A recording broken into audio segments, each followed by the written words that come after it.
आज हम श्रीमद् भागवतम के चौथे स्कंद के 23वें अध्याय के श्लोक संख्या 16 को पढ़ रहे हैं और उसको समझने की कोशिश करें। अब हम देख रहे हैं किस प्रकार से पृथु महाराज अपने शरीर को त्यागने का जो है वो क्रिया कर रहे हैं। तो क्या है इस अध्याय का नाम क्या है? महाराज पृथु का भगवत धाम गमन। तो भगवत धाम गमन का जो ये विधि है वो यहाँ पे बताया गया है पृथु महाराज के जीवन के उदाहरण से कि कैसे हमें अपने शरीर को त्यागना है। पहले तो उन्होंने सब कुछ जितना भी उनके पास धन संपत्ति राज्य जो है उन्होंने सौंप दिया और सब कुछ त्याग दिया। ये बहुत ज़रूरी है। अगर खास करके जब समय आ जाता है, कुछ पता चल गया उनको कि अभी बुढ़ापा आ गया, अभी बहुत समय हो गया, अभी मुझे पहले से ही तैयार करना। ये एक शिक्षण हम देखते हैं पृथु महाराज के जीवन से कि उन्होंने अपने आप को तैयार कर दिया। हमें भी ये मृत्यु एक परीक्षा है, अंतिम परीक्षा। उस अंतिम परीक्षा में हमें पास होना है, फेल नहीं होना है ना। अगर ये परीक्षा में हम फेल हो गए तो फिर पुनरपि जननम पुनरपि मरणम, फिर से हम इस भौतिक जो है आवागमन में हम जो है फंस जाएंगे। तो पृथु महाराज ने ये बताया है कि किस प्रकार से हम अपने शरीर को त्यागने की तैयारी करनी चाहिए। तो ये बहुत ही लंबी विधि है, लेकिन हम बहुत ही भाग्यशाली है कि हम सब कलयुग में हमारा जन्म हुआ है और श्री चैतन्य महाप्रभु ने बहुत सरल विधि दी है। तो इसीलिए आप लोग ये पढ़ रहे हैं। ये जो होता है वो उस युग के लिए, अनेक युग के लिए शरीर त्यागने का जो प्रक्रिया है वो वर्णन किया गया है और ये इस युग के लिए भी लागू है। पर इस युग के लिए जब हम भगवान श्री कृष्ण की शरण में जाते हैं तो हम जीवन मुक्त हैं। जो भगवान की शरण में जाता है वो जीवन मुक्त है।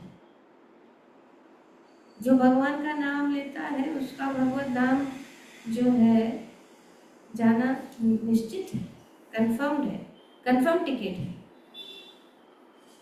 हरे नाम एव केवलम कलौ नास्तेव गति अन्यथा। तो परम गति को प्राप्त, तो परम गति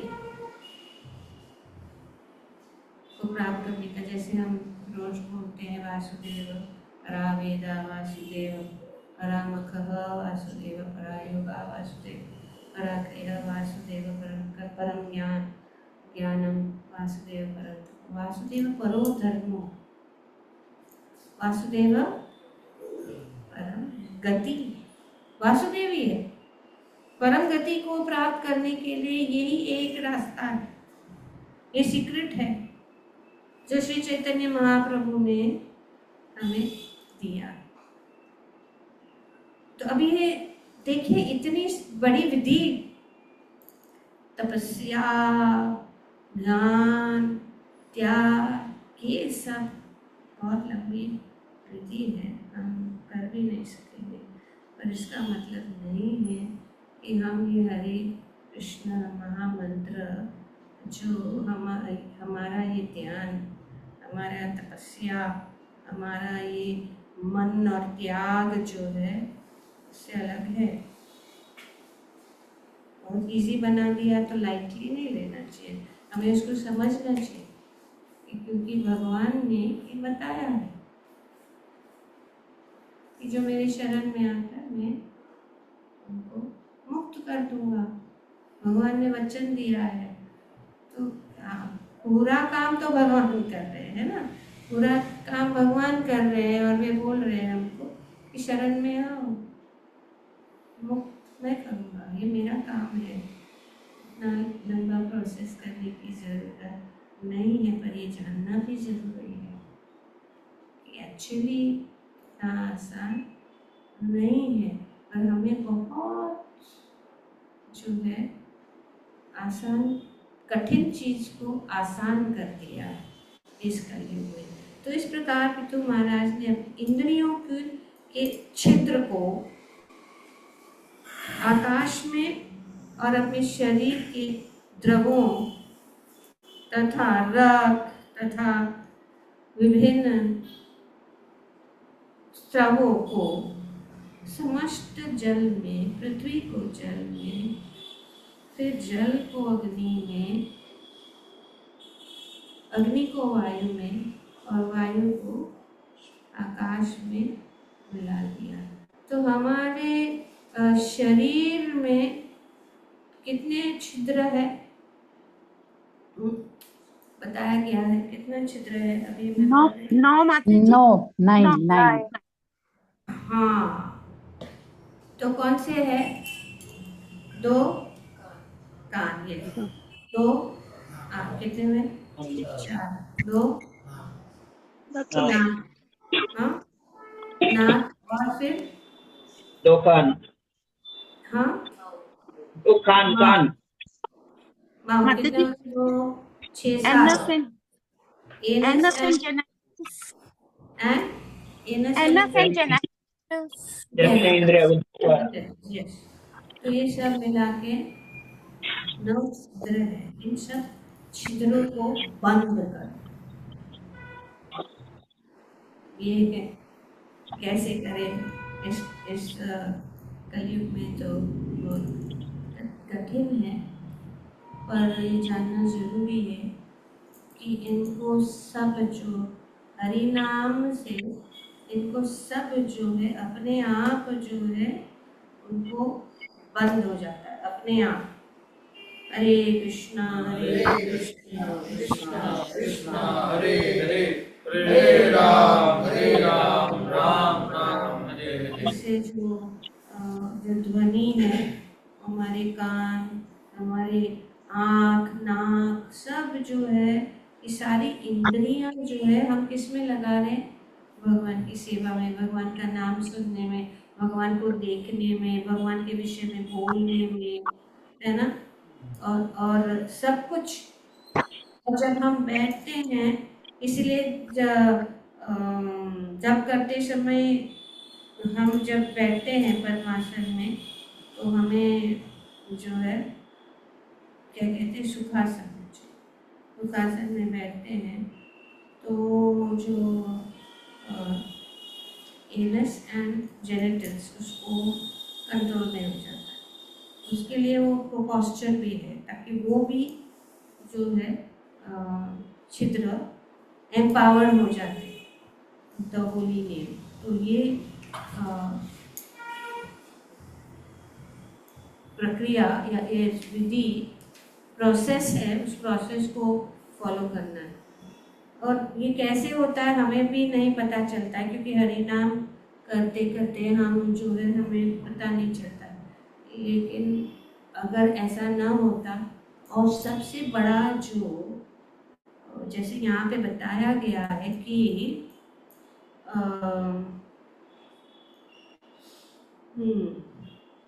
कि वायु और वायु में आकाश में मिल जाता है, लीन कर दिया। तो ये प्रोसेस कहाँ से शुरू होता है? आकाश और ध्वनि,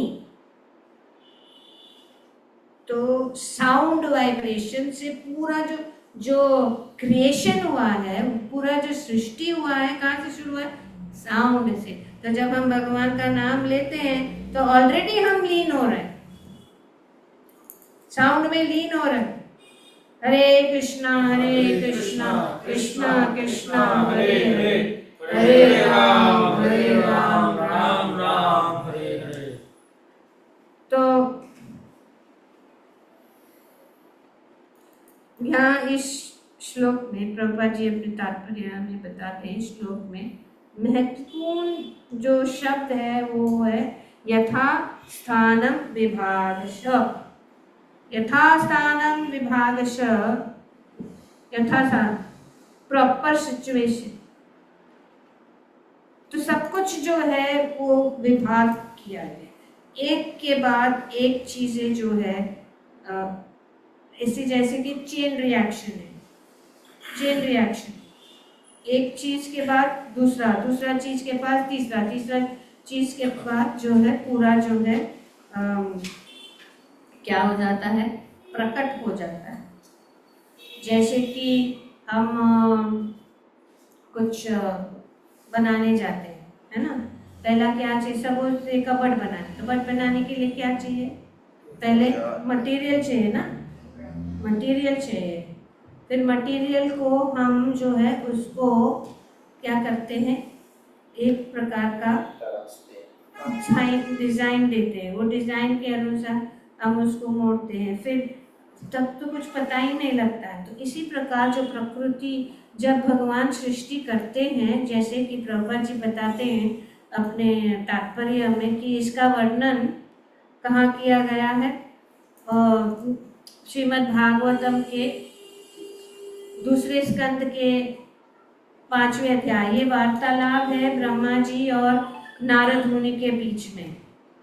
नारद मुनि जानना चाहते हैं, प्रश्न पूछ रहे हैं ब्रह्मा जी की, आप ही इस सृष्टि की रचना की है, तो मैं जानना चाहता हूँ। तो उन्होंने कहा ये नहीं, मैं तो गौण हूँ, है ना, जो मूल क्या कहते हैं, सर्ग और विसर्ग, ये पूरा हम पढ़ चुके हैं भागवत के द्वितीय स्कंद में, जहाँ पे क्रिएशन पूरा, हाउ क्रिएशन टेक्स प्लेस, वो पूरा वर्णन किया गया।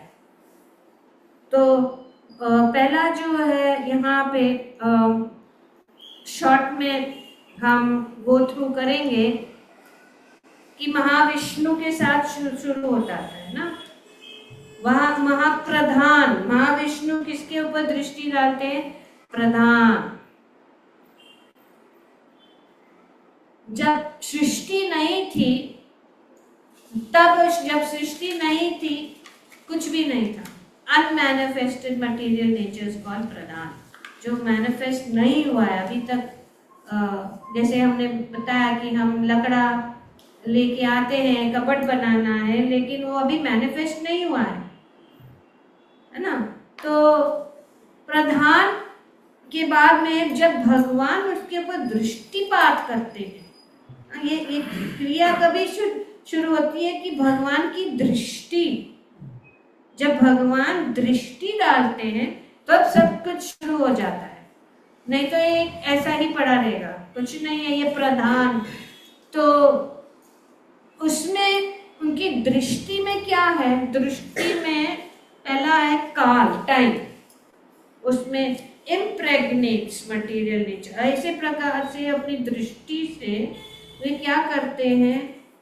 काल, जीव जैसे जीवात्माएं, और कर्म, और अग्नि, जो है जरूरत है क्रिएशन के लिए। तो इसीलिए ये जो है, ये काल और जो भगवान की दृष्टि, ये सब जो है वो प्रकृति को एक्टिवेट करती है। एक्टिवेट, जैसे कि अभी ये लकड़ा पड़ा है, लेकिन वो ऐसे पड़ा रहेगा, लेकिन कोई चाहिए उसको एक्टिवेट करने की। तो फर्स्ट एक्टिवेशन जो है कौन कर रहा है?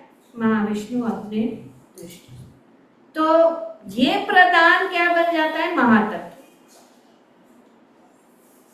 महातत्व The glands injects life and turning Pradhan into Mahatma. ये फर्स्ट स्टेज ऑफ असेंबली है, जो असेंबली है, और फिर अहंकार उत्पन्न होता है। वो क्या है? फॉल्स ईगो, अहंकार। ये 3 विभागों में, जैसे कि सतगुण, रजगुण और तमोगुण। तो सतगुण में देवता, देवस और मन, और रजगुण में इंद्रियां, और इंद्रियां कर्म इंद्रियां, ज्ञान इंद्रियां, और फिर अहंकार, तम, वो तन्मात्र। तन्मात्र क्या है? तन्मात्र कौन से हैं? स्पर्श, गंध, रस, गंध, इस प्रकार से तन्मात्रा है। तो ये सब जो है बन जाता है। फिर अभी वो क्या था? स्थूल। अभी वो सूक्ष्म था। अभी स्थूल element, the gross elements manifest. वो ग्रॉस एलिमेंट्स किसमें से? तन्मात्रा में से, जो 5 ग्रॉस महाभूत है। पंच महाभूत कौन से हैं? जल, आकाश, जल, पृथ्वी, वायु, अग्नि और अग्नि। तो ये सब है। तो इस प्रकार से स्टेप बाय स्टेप फिर अभी वो सब हो गया तैयार, लेकिन उसको चलाने के लिए, मूव करने के लिए कौन है? गर्भोदक्षाई। गर्भोदक्षाई हर एक जो ब्रह्मांड में एंट्री करते हैं, और वे गर्भोदक्षाई मतलब गर्भ सागर, गर्भोदक सागर में जुड़े थे, और उनके नाभि से ब्रह्मा उत्पन्न। तो ब्रह्मा क्या करे? वो सेकेंडरी, ये सब भगवान ने कर दिया। अभी ब्रह्मा का काम शुरू हो गया, क्योंकि वो नहीं कर सकते एक्टिवेट, भगवान ने कर दिया। अभी उनका काम शुरू हो जाता है, जो तीसरे स्कंद में भी वर्णन है, दूसरे स्कंद में वर्णन है। तो Brahma assembles the planets, bodies of living beings, species, ये सब उनका असेंबली करना, सब साथ में। जब जो भी इंग्रेडिएंट्स है, उसको इंग्रेडिएंट्स को वो कलेक्ट करते हैं, और अनेक अनेक जो योनियां हैं, अनेक अनेक प्रकार के जो शरीर है, मनुष्य शरीर से लेकर, और जितने भी ग्रह है, जितने भी ये प्रजापति है, मनु है, ये सब ब्रह्मा जी से। वे इंजीनियर है, क्रिएटर नहीं है। ब्रह्मा कौन है? इंजीनियर है। सब कुछ जो किसने बनाया है? मनुष्य अपनी दृष्टि से। तो ये सब जो है शुरू होता है ब्रह्मा से। और जब ये जैसे कि ये था,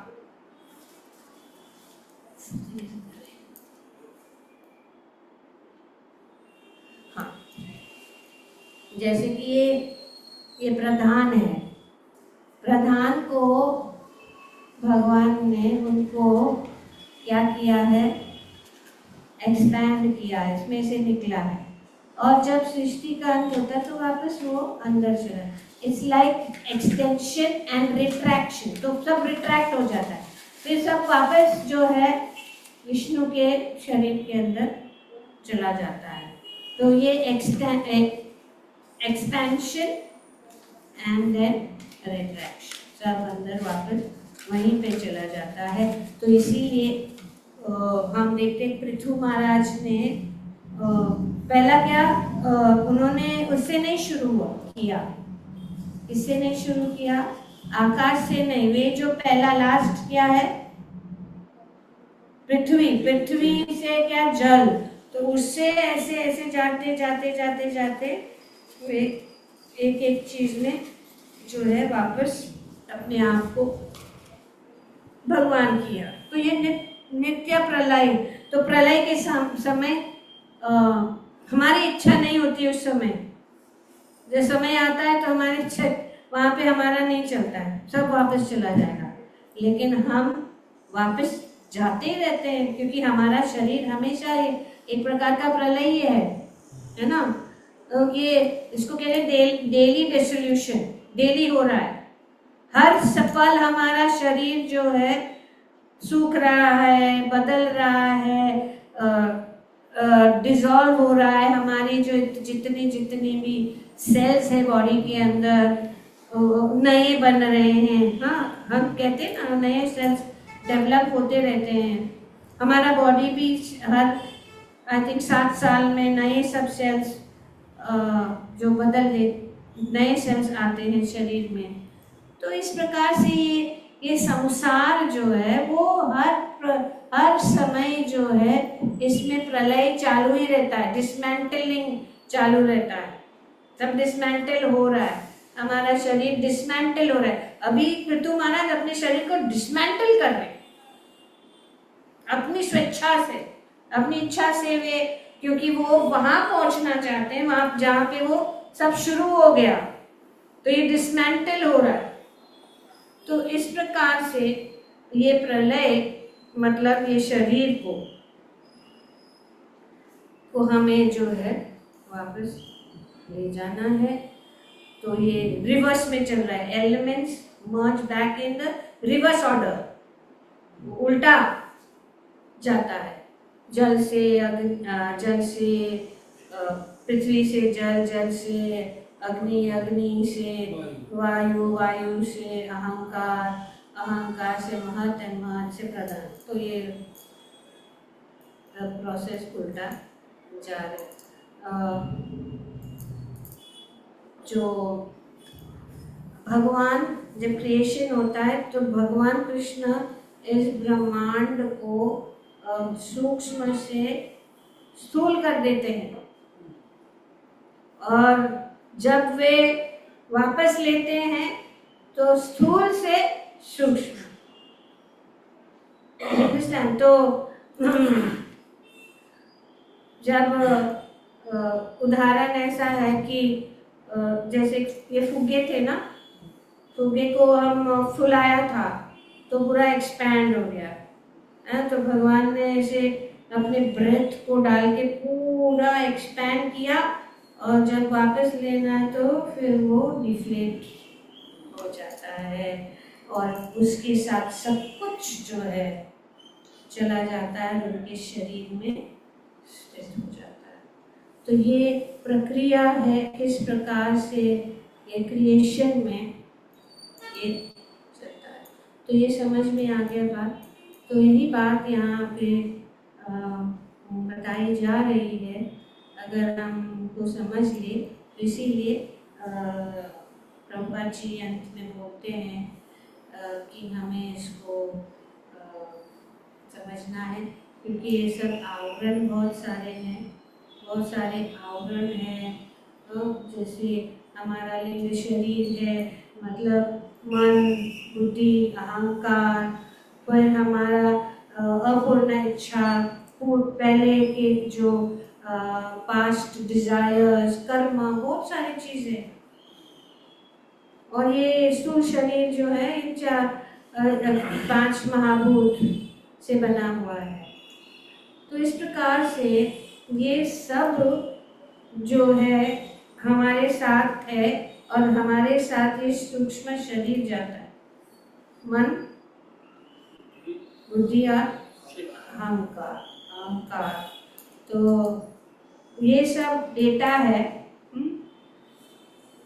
ये डेटा है। जैसे कि हमारे पास सिम कार्ड है, हाँ, सिम कार्ड में सब डेटा है, कॉन्टैक्ट्स वगैरह जो भी जाता है सिम में सेव है। तो पुराना जो भी डेटा है हमारा, इस प्रकार से ये जो सूक्ष्म शरीर, मन, बुद्धि और अहंकार में ये सब स्टोर होता है। और फिर जब नया स्थूल शरीर मिलता है तो वो सब जो है ट्रांसफर हो। इस प्रकार से जब हम सिम कार्ड को निकालते हैं और दूसरे फ़ोन में डाल देते हैं तो फ़ोन के अंदर सब डेटा आ जाता है, या आप क्या बोलेंगे, क्या बोलते हैं, हार्ड डिस्क या एक्सटर्नल हार्ड डिस्क, उसमें सब है। तो इस एक्सटर्नल हार्ड डिस्क में सब डेटा सेव कर सकते हैं। कंप्यूटर क्रैश हो गया तो सब डिस्क में है, तो जब हम उस डिस्क को नया कंप्यूटर में डालेंगे तो वहाँ पे सब दिखाई देगा। इस प्रकार से हमारा सूक्ष्म शरीर है। तो इस सूक्ष्म शरीर में ये मन, बुद्धि और अहंकार में ये सब कैरी करता है दूसरे शरीर में। तो इसीलिए भगवान कहते मन मना लो, बुद्धि को, मन को और अपने अहंकार को। अहंकार है real ego and false ego. False ego मतलब क्या? हाँ, मिथ्या अहंकार, मिथ्या अहंकार। तो हम जब फॉल्स ईगो है, जब हम शरीर को ही सब कुछ मान लेते हैं, उसको कहते हैं फॉल्स ईगो, मिथ्या अहंकार। तो इस प्रकार से ये साइकिल चलता रहता है, लेकिन भक्ति इसको तोड़ देता है, क्रैश कर देता है, पूरा डेटा वाइप आउट कर देता है, पूरा क्लीन देता है। उसमें सिर्फ हरे कृष्णा कृष्णा कृष्णा हरे हरे, हरे राम राम राम हरे हरे। जब यमराज जी हमारा हार्ड डिस्क देखता है तो उसको सिर्फ हरे कृष्णा कृष्णा कृष्णा हरे हरे, हरे राम राम राम हरे हरे। पूरा जितना भी बुरे कर्म है, बुरा कार्य है, पुण्य है, सब कुछ wipe out, clean. What is it called? क्या बोलते हैं उसको? Hard, hard reset. वो हार्ड रिसेट मतलब वो पूरा फिनिश हो जाएगा, कुछ नहीं रहेगा। पूरा हार्ड रिसेट उसको बोलते हैं। सिर्फ रिसेट नहीं, हार्ड पूरा जितना भी है। तो इसके लिए हरे नाम हरे नाम एव केवलम कलो नास्तेव नास्तेव गति अन्यथा। और हम भगवत धाम वापस जा सकते हैं और भगवान की सेवा में चर्चा बोलो। ग्रंथराज श्रीमद् भागवतम की जय। ओम तत्सत। हरे Krishna. Thank you very much. Okay, so any question, any doubts? हरे कृष्ण माता जी, बहुत ही अच्छा रिवीजन हो गया आज। हाँ, अब बहुत ही अच्छा रिवीजन हो गया।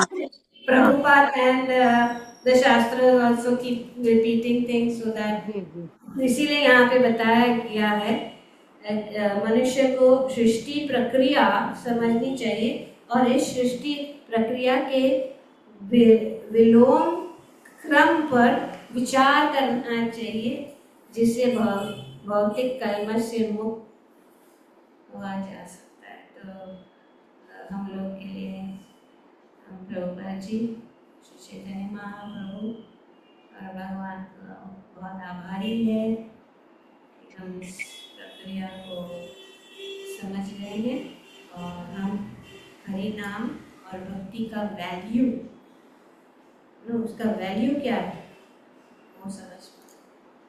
हरे Krishna. Thank you very much माता जी, थैंक यू सो मच।